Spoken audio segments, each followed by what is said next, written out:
listeners, welcome. If you're here for the House of the Dragon Season 2 recap, that's happening a little later this afternoon. But if you're here for the Scaled Agile Icon Agility Services webinar, you're in the right place. So let's get started. Today, we're joined by Dr. Steve Maynard, SAFE Fellow and VP of Framework at Scaled Agile, and Doug Less, SPCT and Senior Consultant here at Icon Agility Services. We're talking today about ethics-driven AI. So if you've ever wondered if robots are plotting to take over the world, or if you're just struggling to make that client email sound a tad more profesh, we're going to be getting into some of that today. Today, we're diving into the thrilling and slightly nerve-wracking realm of artificial intelligence. We'll explore how we can harness its power without, hopefully, turning our future into a sci-fi movie gone wrong. Buckle up for a roller coaster ride through AI advancements and the balancing act of keeping our robot friends and ourselves acting in a socially responsible way. Get ready to laugh, learn, and maybe even question your air fryer's ulterior motives. As always, be sure to use the Q&A tab to post questions, and we'll try to answer as many as we can during the presentation and save the rest till the end. Also, be sure to smash that bell on the Icon Agility LinkedIn page so you can get notified when we have cool thought leadership content like this to share, and I'll put the link in the comments. Doug will be our first at bat, so I will turn it over to you, sir. Awesome. Thank you, Dale. And that was awesome. Yes, we are going to be exploring lots of different things. And again, we have Dr. Steve Mayner, and he'll be providing us with the latest insights from Scaled Agile on responsible AI. And I'm here to kind of lead into what is this all about? Where does this come from? How did this webinar even come to exist? And really, for me, it happened because just a couple of months ago at a golf scramble, I'm sitting in the clubhouse and I'm strategically placing myself near to two C-suite IT executives that I knew about.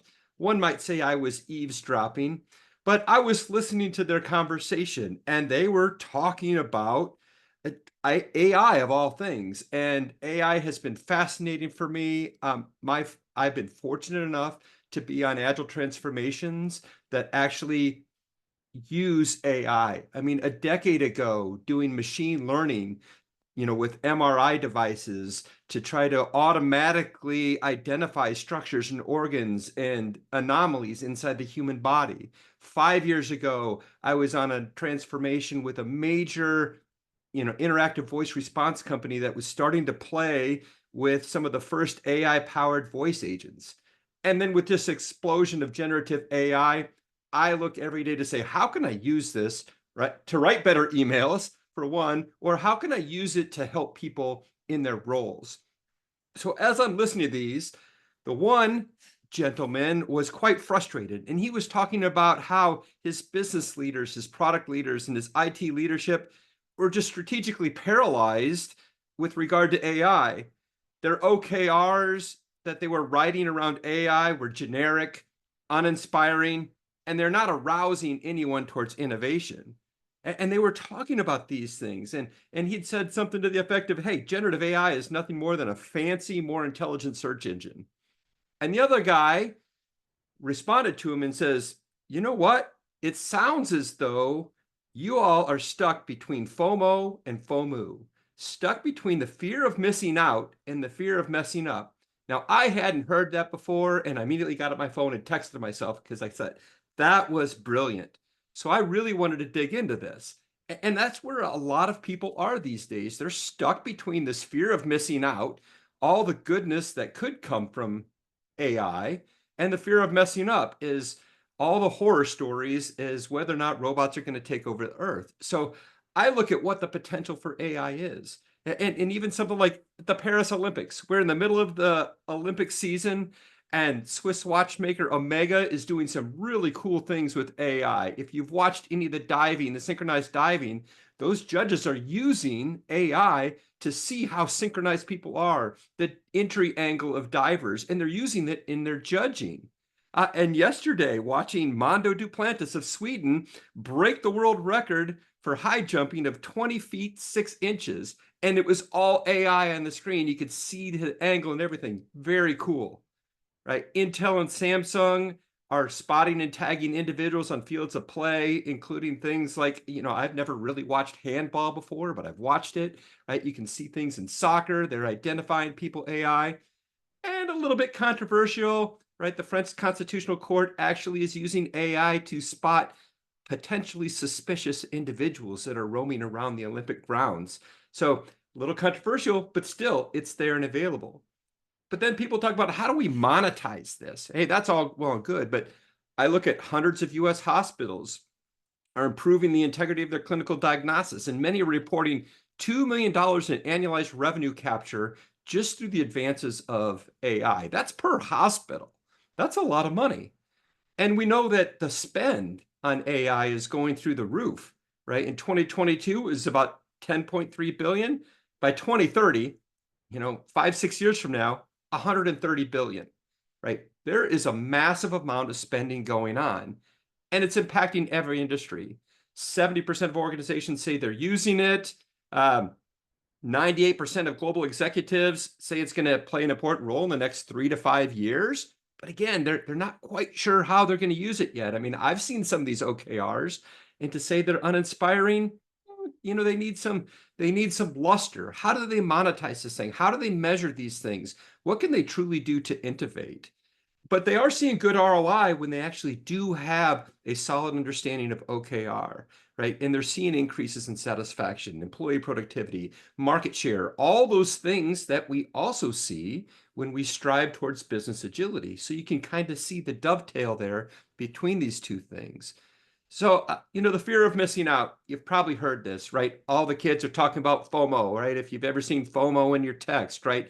This is that angst and uneasiness that you think other people are getting something that you're not, right? You don't have, you're not doing it. I get it, right? I want to stay relevant. I want to be relevant to my kids and someday my grandkids, right? I want to maintain that relevance. I don't want that fear of missing out, because as this FOMology exam room says, the only side effect of the fear of missing out is more fear of missing out, right? It's cumulative.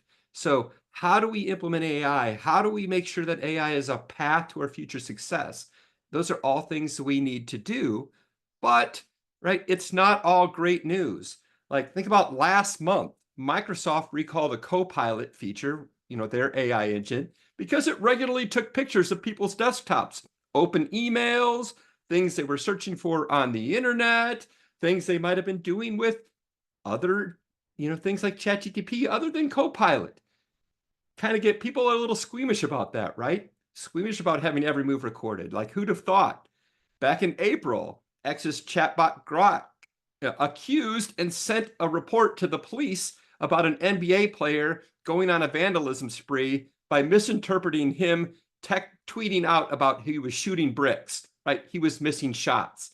But he got reported to the police. They show up at his door, all because of a chatbot gone wrong. Same as in New York. They had an AI chatbot that errantly told small businesses, hey, it was okay to fire any worker that was complaining about sexual harassment or didn't disclose a pregnancy. And I think we all know that that's pretty heinous, right? But it was doing things like that. And monumental, this is really news breaking, is back in February, one of the first lawsuits where it opened the gates for AI content, right? If an AI chatbot lies about policies relating to anything, you can be subject to a lawsuit. And that has a lot of people nervous. And we see that in all these surveys. So even going back, to some McKinsey reports, right? This whole idea of undeveloped governance systems, risk guardrails around AI, that's the top barrier to adoption. I mean, people are seeing these things as the risks behind this. And in SAFE's own survey, I mean, SAFE conducted its own survey across different roles. And based on that, you can see that consistently across the board, compliance issues, misuse, ethics, moral concerns, all of these things, regardless of your role, were at the top of the list for the things that people were the most concerned about, right? They have this fear of messing up, this idea that, they're hesitant to do things. This is a new experience. It's activities. You're seeing these things in the news, right? You're seeing things like bias being reported. I mean, and I've heard all these words in my little word cloud here. These are things I've actually heard clients say on sites, right? They're worried about unintended consequences, worried about job displacement, lawsuits, reputation, right? That's a big deal. So yeah, with AI, the stakes are really high. And no webinar would be complete without either a quote from Einstein or Don Reinertsen or Simon Sinek. So here's Einstein. And he says the human spirit must prevail over technology. So what does he mean here? And that's really like our human values, our creativity, our ethical considerations, they need to control our technology advancements rather than technology controlling our human behavior.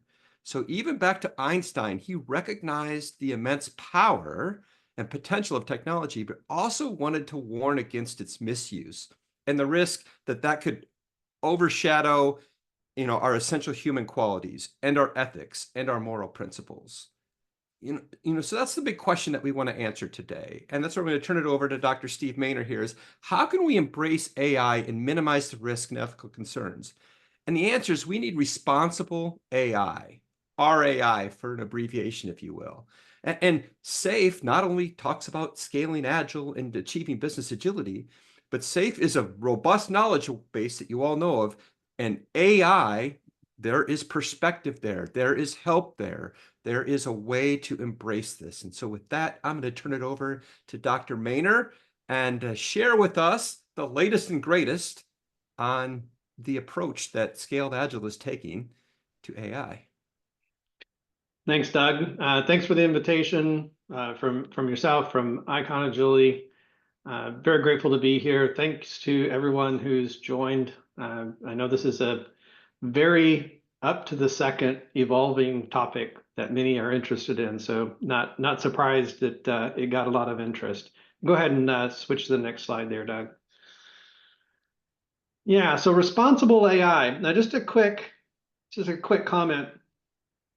So for those that may not have been tracking, we actually started our journey at Scaled Agile into exploring this connection between AI and our knowledge base, the Scaled Agile Framework, back in 2021. So we're 3+ years ago, well before the emergence of ChatGPT and all the craziness that has happened since November of 2022, when AI went from this geeky topic or science fiction topic to now exploding in the consciousness, not only in business, but also in the average everyday user through things like what Doug shared in the Olympics and changing that experience, and what Apple announced recently in the Apple Experience, and all these new features that are about to reach 2 billion iPhone users around the world, and so it becomes integrated in their daily lives. So Dean was really intuitive in knowing that something was going to happen and our customers were going to care about it and might have some struggle with it, as Doug set up, whether it was the fear of missing out or the fear of messing up.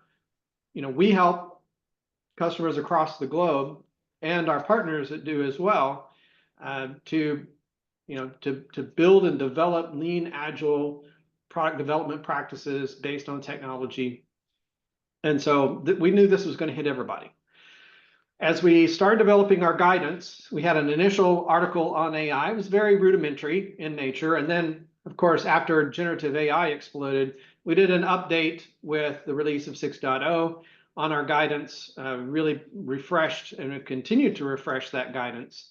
And so now you'll find not only an explanation of what AI is, but how do organizations build AI into their products? How do they enable their workforce to use AI to gain all those wonderful productivity gains that it can bring if you use it correctly? But then there was this third dimension around, well, what about all the ways it could possibly go wrong? How it's a different kind of technology. Not every organization has the depth of experience in their talent pool to know how to build these things, so they don't do some of the rogue sorts of things that Doug mentioned and that you'll see on the headlines almost every single day. And that's where we said, look, we have to provide guidance on responsible AI. Now, we didn't coin this term. You can Google it. You can use your favorite GPT to do research on it, and you'll find it's It's a global topic. Now, as we do with all of the knowledge that we put into the Scaled Agile Framework, we wanted to research it, understand it, see what thought leadership existed out there, and then synthesize it down into terms that our community could easily digest. So we started with a simple definition. What is responsible AI? It's this holistic approach to developing and deploying and overseeing your AI systems so that you have ethics and transparency and compliance, the human centricity, all these good characteristics. So that's what we're trying to achieve through implementing responsible AI. Next slide, please. So how did we come up with our guidance? Well, first thing that I did, being the member of our team that led this research effort, is I looked to see, is there a standard out there that everybody has already adopted? Maybe from a government, maybe from a standards organization like NIST or ISO, or different NGOs. World Economic Forum has been very prolific on their discussion of responsible AI. What about the tech companies themselves that are building these tools? What about research organizations or even academia? And what I found was I actually saw examples of guidance and knowledge put out by all of the logos that you see on the screen right now. What I also observed was no one source was emerging as the source that everybody was pointing to. Lots of divergence of opinion, if you will. So we learned from all of the sources and then tried to synthesize that all down into simple guidance that would help our customers make sense of what is this topic, how do we do it, what should we be concerned with. We really wanted to try to help across all of those fronts. Next slide, please. So this is the model that we came up with. We started with expressing three very simple ideas. If you're going to use AI, you're going to unleash it for your employees to use, or if you're going to use AI in your operational business or even build it into your products, these are the three big things that you need to think about and ask yourself, do we have the right policies, procedures, technologies in place to ensure that our use of AI is trustworthy, explainable, and human-centric? Those are the three big buckets. Now, that makes it easy to remember. So the mental model is something that's kind of sticky. Hopefully, you can remember these three things. But we need to go a level beyond that. And some good news on an update to that title about coming soon. But I'll leave that as a teaser for now. Next slide, please. So let's dive a little bit deeper into what these three things mean. So trustworthy AI simply means that AI solutions, whether those are off-the-shelf solutions you let your employees use, or whether it's solutions you're building into your products, that those AI capabilities do what they're designed to do, reliably, securely, and without exposing any confidential, proprietary private data. That's it. We need to trust our AI. Well, how do we trust it? Here are the sort of the second click down aspects that you need to think about. Privacy.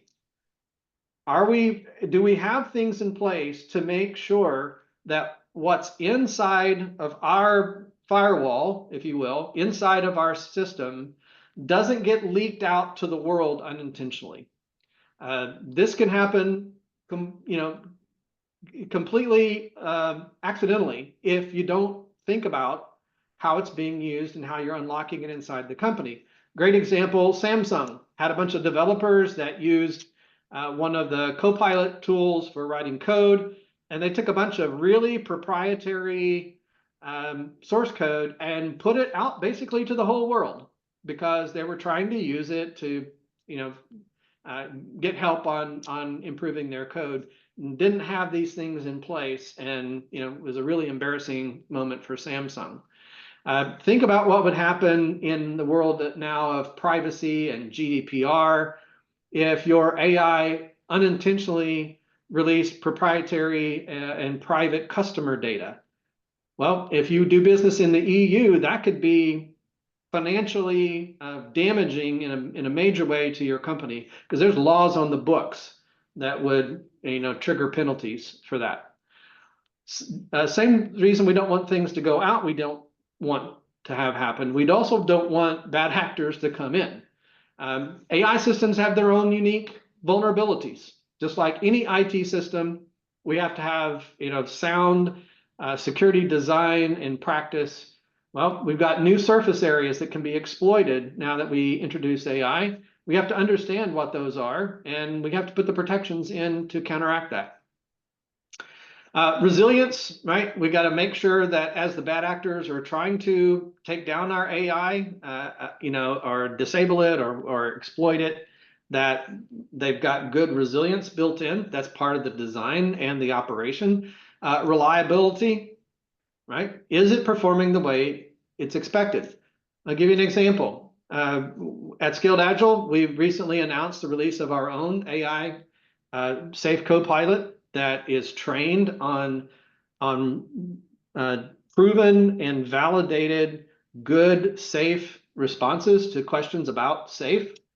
Well, the only way we can make sure that it's reliable is we have a weekly process to review any answers that it gave that was questionable.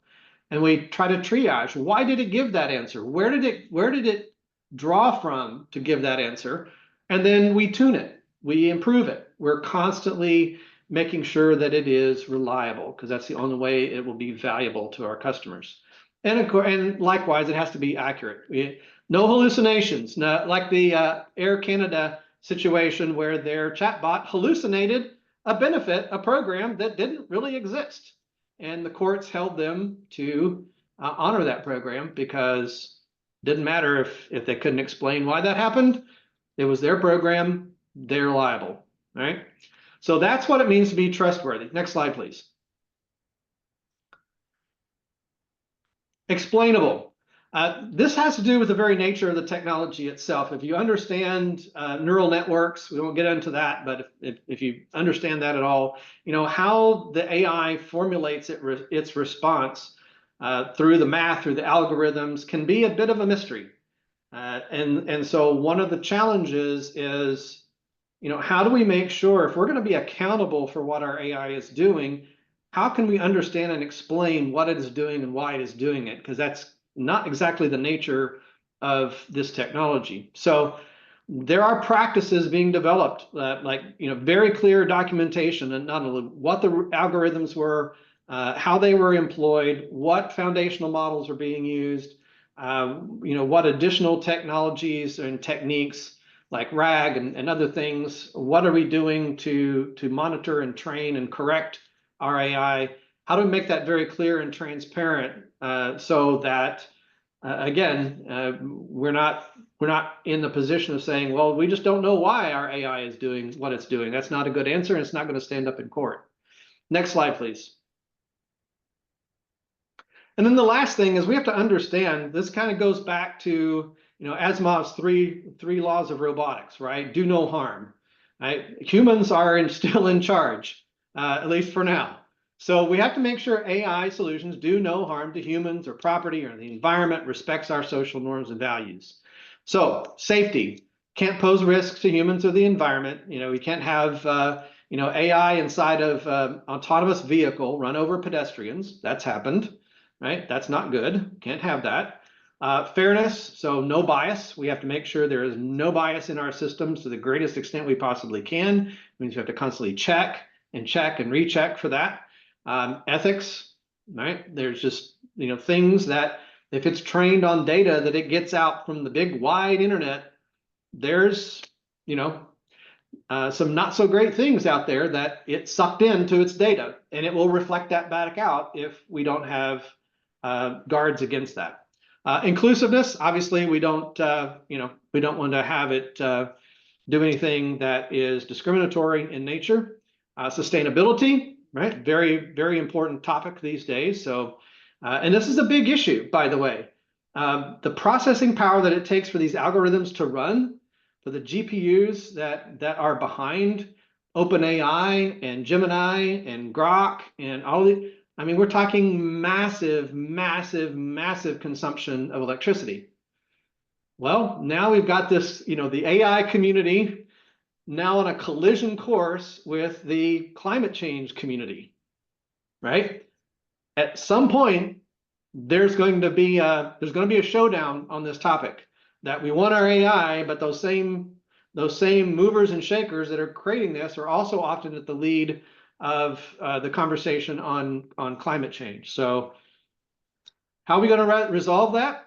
I don't know, but you're going to see lots on the internet, in news stories on this topic, because the awareness of what it takes to make these algorithms run is becoming more and more of a conversation. And then, of course, compliance. I mentioned the EU AI Act. That was one of the first laws on the books around responsible AI being a matter of law.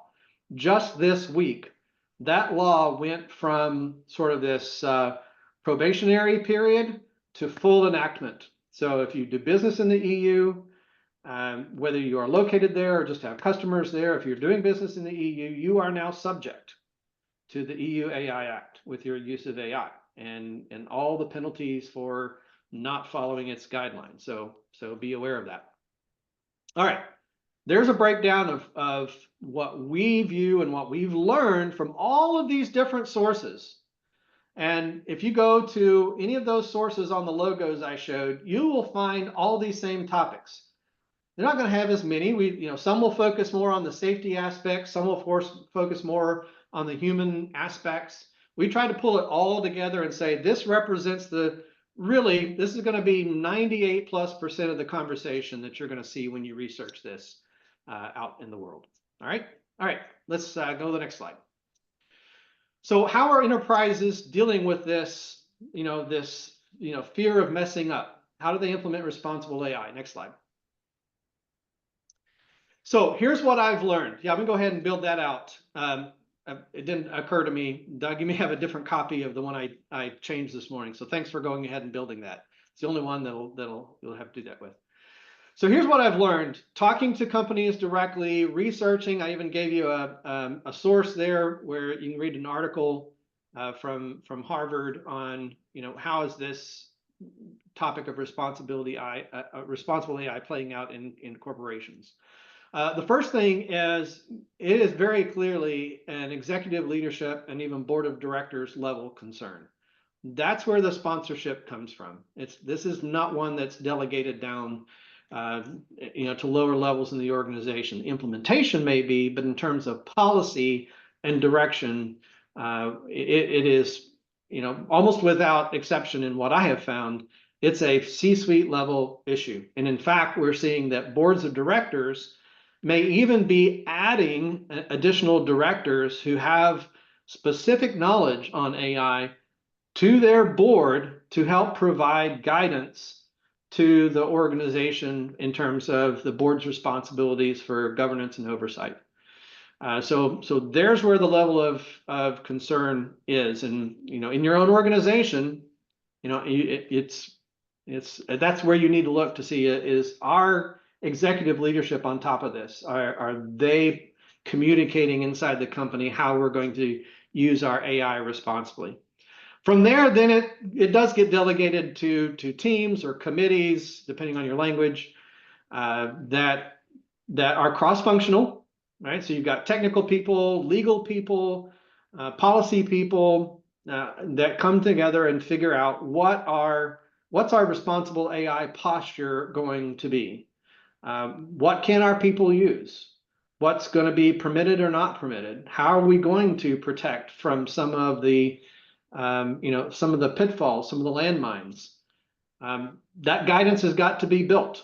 So they form these groups, and that becomes the steering committee or the oversight team that leads an organization's creation and implementation of responsible AI. Another thing that I found through this is it's very common that they're going to need some outside help. The established case law on AI is almost non-existent. So this is wild, wild west. And getting good legal advice to keep your organization out of legal hot water around AI is probably well beyond your own organic general counsel and legal team. So they're probably going to have to get some help from some of the boutique companies that specialize in this. And I can tell you the ones I have found, they're being run over because the expertise is so few and far between. Next slide, please. Here's what they're going to put together. So if you've got sound, responsible AI going on in your company, you probably have some of these things: clear policy and guidelines, some kind of playbook, like an actionable how-to. What can I do? What can I not do? What can I use? What can I not use?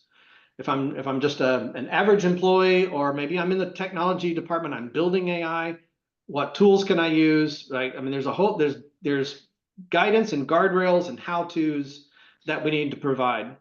How are we making sure we've got great guidance? Whether that's at the board level, maybe we have a consultant that helps us with this. How are we measuring? How are we reporting? How are we telling our stakeholders if we're a publicly traded company? How are we communicating to the street, to our investors, that we have sound, responsible AI in place so that we're not creating great liability? That's very important for our shareholders and our future stock price. Do we have an independent auditing function in place? The whole training and change management around it, it's not enough for a small group to understand this. We have to have everybody in the company understand it. Again, in the case of Samsung, developers just trying to do the right thing created a major issue for the company. That means everybody's got to understand. How are we going to do that? How are we going to get through the training? How are we going to get through the change management around that, right? So that's what it ends up looking like on the ground from a practical perspective. If you don't have a lot of these things in place, if you can't find it inside your organization, then your company may have some work to do. All right, next slide. And what we're finding, this is from MIT Sloan, it's both centralized and decentralized. In case you got the impression, well, this is just an executive level concern. It starts there, the sponsorship is there, but we literally have to have the mindset, just like we say security is everybody's job. We have to do annual security training, right? I've done that forever. This is the same thing. This is going to become part of our daily lives where everybody's going to have to just annually be trained on what can we do or not do so we know how to operate securely and safely with this technology. Next slide. So I want to wrap up just talking a little bit about the synergy between an organization that uses the Scaled Agile Framework already and their journey to implementing responsible AI. Because there are things in SAFE that can directly help you, that if you're already a SAFE shop, you can use roles and events and techniques and assets that you already have in your ecosystem to help you down this path of implementing responsible AI. Let me go through some of those quickly, and then we'll wrap up. Next slide, please. First of all, we always like to start with core values.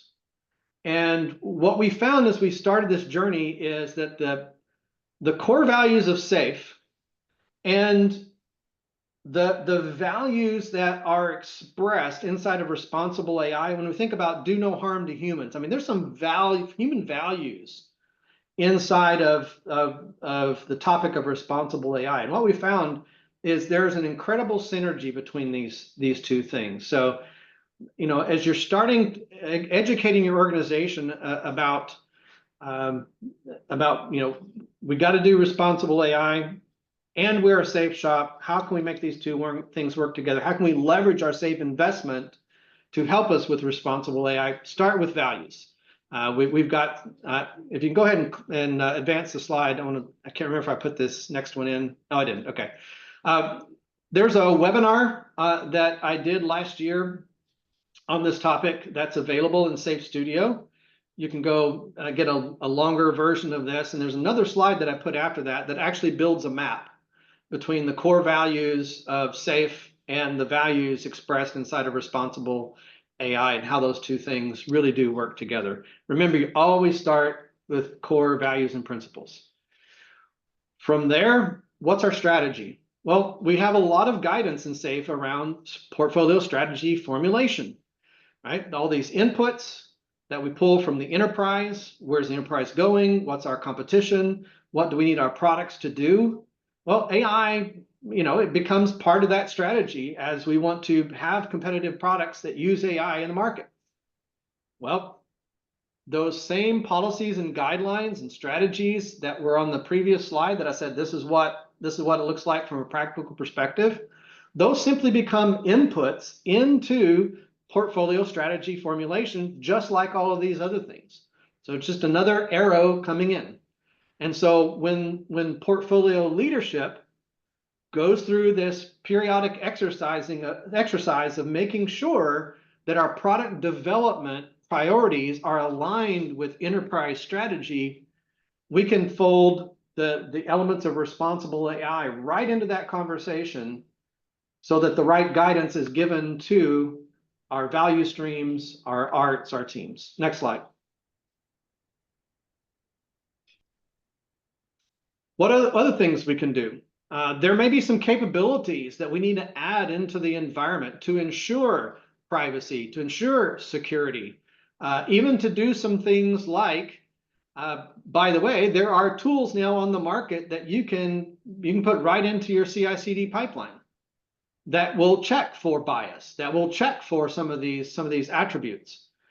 Well, if you don't have those tools, if you've not built out those capabilities, you may need some enabler epics to create that infrastructure, to create that architecture, so that your solutions that use AI can be responsible and respect those dimensions. Next slide.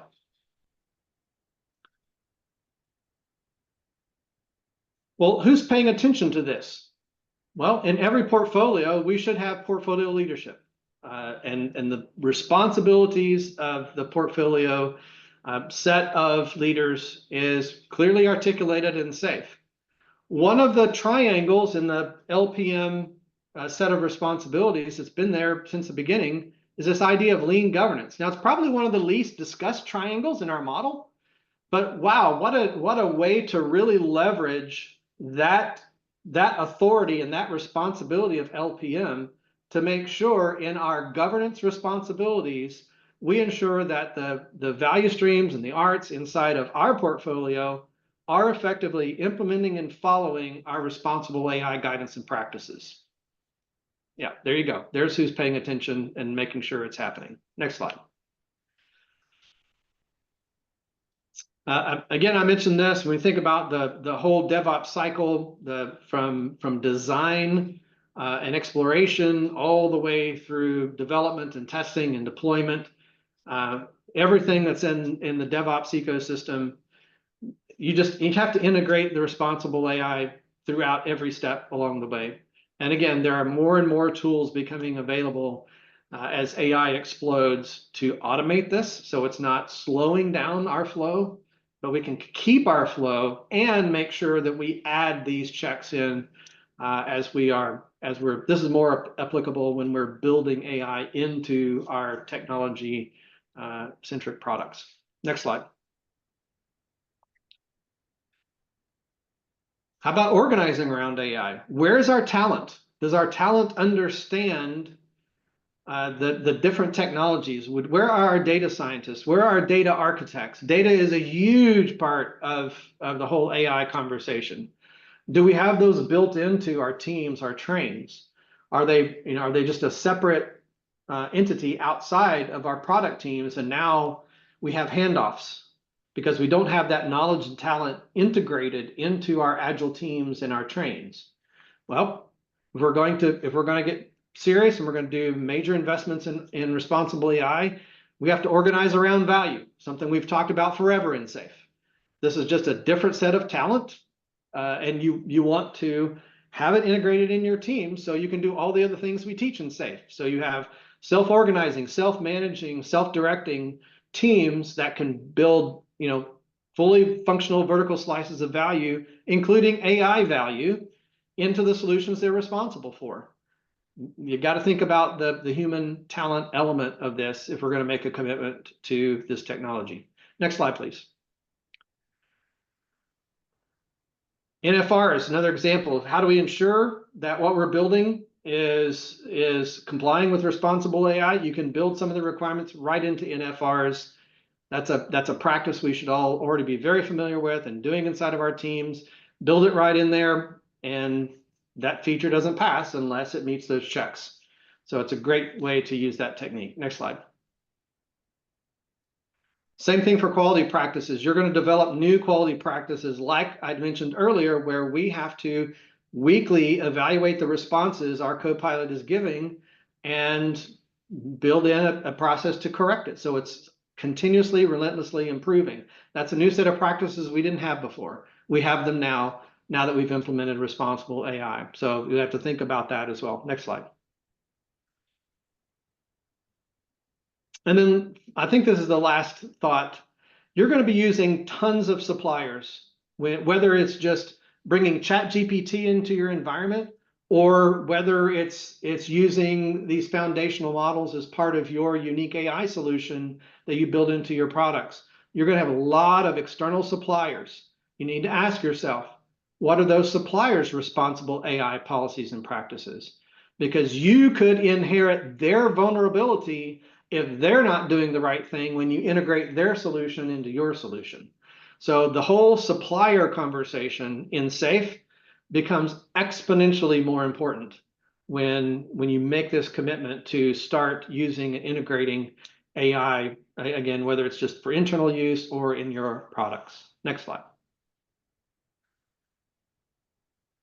So that was a very fast run through. There's way more benefits of using SAFe when you're implementing responsible AI, but hopefully we gave you just enough to understand that whether you're talking from enterprise strategy through value streams to arts, all the way down to individual teams, there are things in SAFe that you can leverage, you can take advantage of as you think about how are we going to get there to get responsible AI integrated at every level of our organization and do the right things so that we get all of the advantages, so we get over our FOMO, and we get rid of the fear. We get rid of our FOMU because we know we're doing the right thing.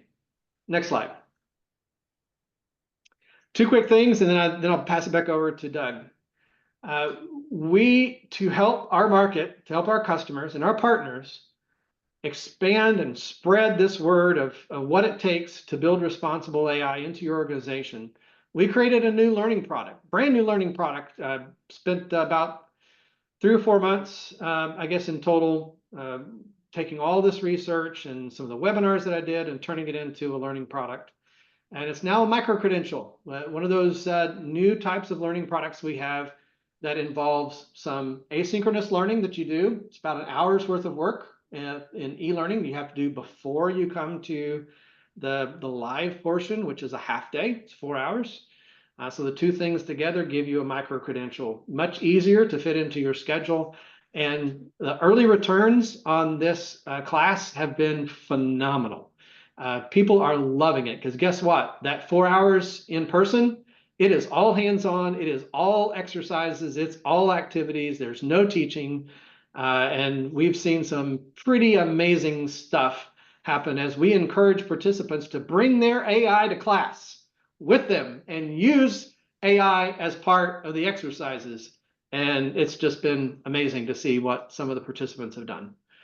So you'll now see that advertised on our website, that this is a new product that's out there being released to general market this PI.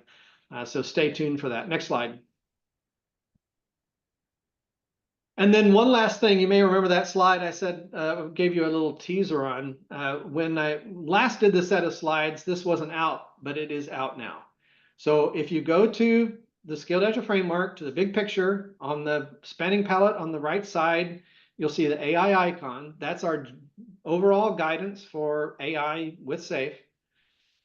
If you go to the responsible AI section of that article, you'll see a new link that will take you to this article. It's deeper guidance, deeper explanation of responsible AI in the context of an organization that uses SAFe, and a lot of what we've shared today will be covered in that article. So I'd encourage you all to go check it out, read it, because it will serve the foundation for the class if you take the class, and if not, just a good resource for you to explain to others in your organization of what responsible AI is and why we care as a safe organization.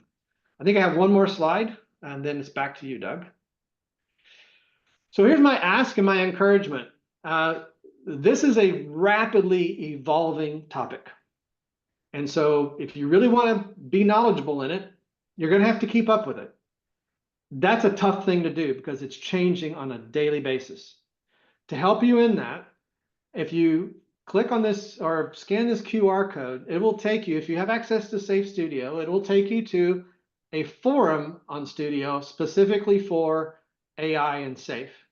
At the top of that forum is a pinned post from me where I share the links for about a half a dozen different daily newsletters that I personally follow every single day. That gives me the latest news, latest developments in the world of AI, and it helps me understand all of these new developments that are, that are changing this world of artificial intelligence faster than anything I've ever seen. So how did I know that the EU AI Act just went live? It was in one of my daily news feeds that I read every single morning. So if you have that level of interest and you want to stay tuned, just go to the forum, subscribe to those links. They're all free. You won't pay anything for any of them. And they put an email in your inbox every single day and just give you the TLDR. One of them's actually called TLDR for AI, right? So I just really would encourage you all to stay up with it. And we will interact with you in that forum as well and try to answer your questions you might have about AI and Safe. With that, Doug, I pass the baton back to you. Thank you, Dr. Mayner. Yeah, absolutely. I get those in my inbox every single day, thanks to you. I could probably, if I didn't have a day job, I could get lost in all that stuff, just digging through all the fascinating things that are out there with it. But I just do want to highlight a couple of things. Icon Agility Services, we're here to help. Right? We can help as well. Mentioned the Responsible AI Safe Microdential Training, right? That is a mixed forum, a set of online things and some homework, yes, that you have to do to bring to a live session. But we have 2 of those sessions coming up. So that's a multimodal. You actually walk away with something tangible from this, right? This isn't just training. You're going to have something to hold on to regarding responsible AI and taking that back to your organization. Something very powerful. We have a couple of those coming up. We also have some other things that we are glad to help. Just reach out to Icon. If you're looking for how can we actually employ AI, use case identification, prioritization, feasibility, value assessment. How do I know that I can monetize these things and it's not just dust in the wind, right? How can I actually do these things? Maturity assessments, risk assessments, taking some of the things from responsible AI and saying, are we doing these things ethically and responsibly, and what is our plan for actually moving forward if we do find gaps?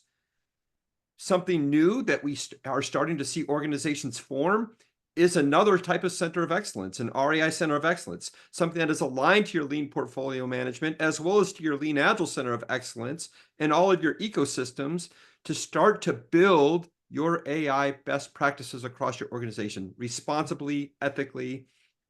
And, this is something out there too. If you're interested in some of the generative AI models and you're just not sure how to use it for a particular role, I work with Scrum Masters, product owners, product managers all the time to say, how can I use these things to write better features, to write better stories, to build a better backlog?